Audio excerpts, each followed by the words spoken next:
Hi, everyone. This is Lucy from Zen Coaching with Lucy.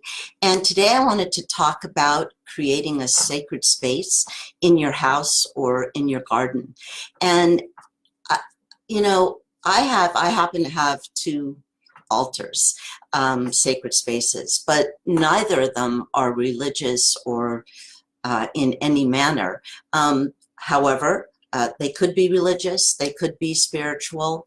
It's really up to you because in the end, you're the one who's creating the sacred space.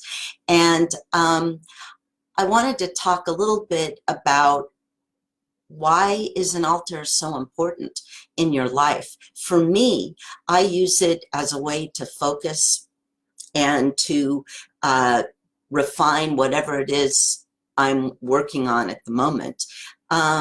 You can decide what type of altar you want. For example, I have two altars. So one altar I have is in my living room, so it's in my public space, and it is it's for my deceased loved ones, but in a way, it's so comforting to see their pictures or see their mementos that I'm not the only one who takes comfort in it. When family members come over too, they love to see our parents' photos. They love to see the books of my dad or a photo album I made after my mom died. So that's why I keep it in the public space, because then everyone can enjoy it. Or they might have known my parents or other family members or beloved friends that have photos of. My other altar or sacred space is in my den and office, and this is the one that I guess you could say is more professional. It's the one I use, for example, when I have clients here for Reiki. I will light a candle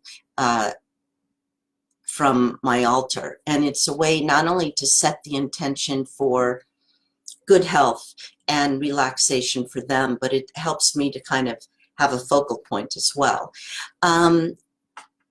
Altars and sacred spaces, whatever you want to call them, are very, very important in terms of developing and expanding your mindset, your positive mindset, and keeping your focus or your goals or your intentions in the forefront of your day.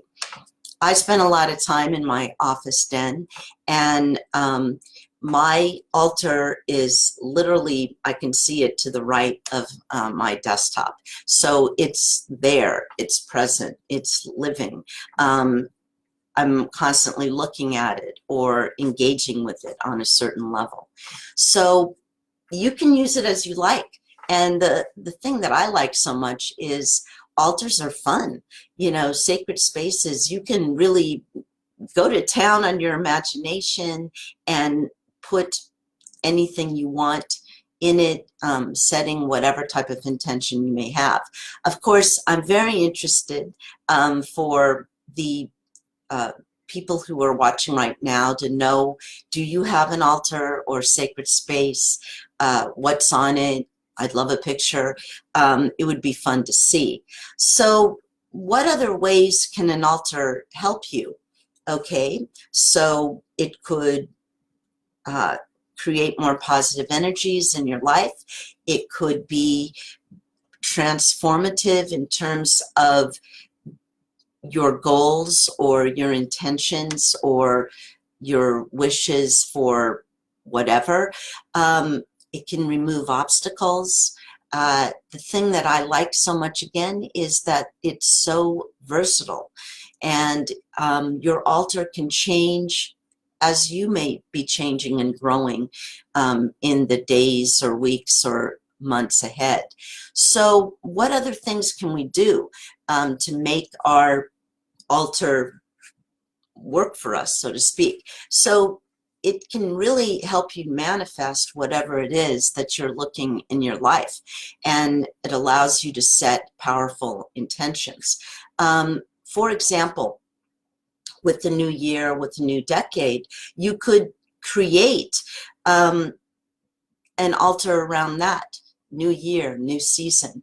It could be to manifest more money and prosperity and abundance in your life.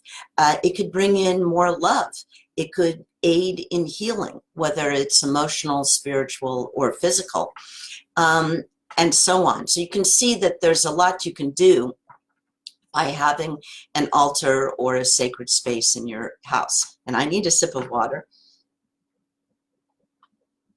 So you also may notice that as you progress in your life, as maybe your wishes and intentions and goals have been met, that your altar will change, or you want to change it, or you want to add new things or take off old things. Again, this is your space, and this is your place to do really whatever you want. It's all about you. So it might be that you want to change your current altar. It might be you want to create another altar. It's interesting. A woman today, the reader of my blog, because I've posted a more extensive blog posting about creating an altar, wrote in and said, I, in a way, think that my whole house is an altar. So I thought that was wonderful. You know, I thought, wow, I only have 2. Maybe I need more. So it's something that you can really play around with and use your imagination. Recently, I went and cleaned and sort of cleansed my whole professional altar. And as I was putting my items back on my altar, I added new ones, I took away old ones, I cleansed and purified by placing a small bowl of salt, sea salt from Japan. I cleaned that, I wiped everything down. It sort of, and it was interesting because after I did that, which was a couple of days ago, I really found things felt lighter in my office, and my focus was even better than before. So, you know, once again, thinking of your sacred space or your altar as moving and creating more positive energy totally works for me. So once again, oh, I have some people who have joined us. Hello, Elaine. Hi, Christine. So it can be small or large. You know, I don't have a lot of space in my office, so my altar is on top of a treasure chest, quite small, underneath my window to capture more positive energy. It could be part of your desk. It could be on a windowsill. It could be a shelf on your bookshelf. You know, I was even reading someone had a pocket altar. I'm not quite sure how that works, but if you have pockets, you could do that. So the size really, you know, doesn't matter. So let's talk about what could be on your altar. I go more in depth about this, sort of the classic items that you could put in your altar on my blog page. But I just wanted to share a few of items that I have. Of course, I have a mini magic wand. Actually, my bigger one is on my desk. And this magic wand really means a lot to me because I got it when I graduated and became certified as a hypnotherapist. So I got my magic wand, and okay, don't laugh, but I have a fortune cookie. This is silver, and yes, there's a fortune inside. And, you know, anyone who knows me knows how much Asia means to me.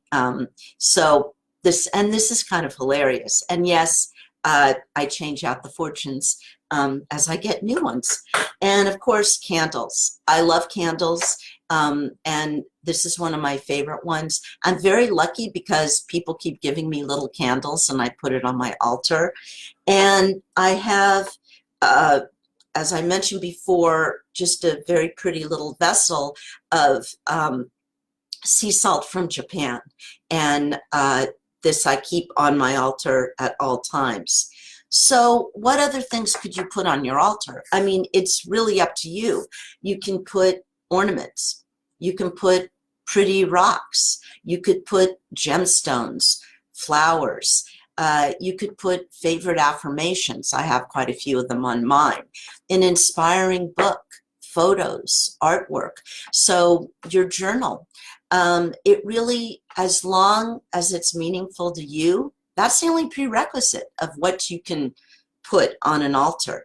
What I like is, you know, in terms of the going back to the sea salt just for a moment, not only does it link me with Japan, which in many ways is my second home, but it also not only cleansing and purifying, but it also attracts more energy.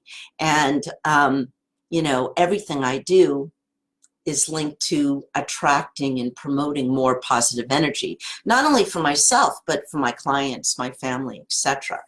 So the other thing I wanted to talk about was, well, tomorrow's Valentine's Day, and why not create a love altar? And here's some ideas that you could use to create or to enhance a love altar. This altar, in this case, could possibly be put in your bedroom for privacy and to kind of raise the vibrations and intensity of your love altar. Make it beautiful. Embody it with love. You could put photos of yourself and your partner. You could put flowers. You could put love notes. In this case, the color might be important, and I would use reds and pinks as your kind of main color palette of your altar. You could put a heart motif. You could use other ornaments or symbols that resonates with you in defining and expanding love. And if chocolate is your thing, it is for me, I will admit, you could add that too. But a word of caution, since I'm also a pet owner, make sure it isn't accessible to your pet or little kids in the house. But you could really go to town. I saw a love altar that had the cloth that the altar ornaments and everything was placed on were different hearts. It was a quilt. It was really beautiful. And the whole cloth was in red and pinks to enhance love.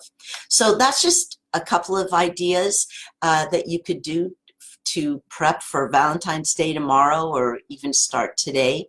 So these are just some of my ideas.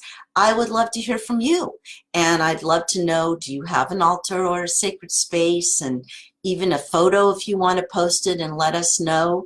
And where is your sacred space or altar? What room in your house, or is it even in your garden? So feel free, of course, to reach out to me if you have any questions or comments at lucyseligman.com. And in the meantime, I hope that everyone has a wonderful, positive, and uplifting and healthy day, and that maybe this gives you some ideas to create your own altar or sacred space. Until next time, bye.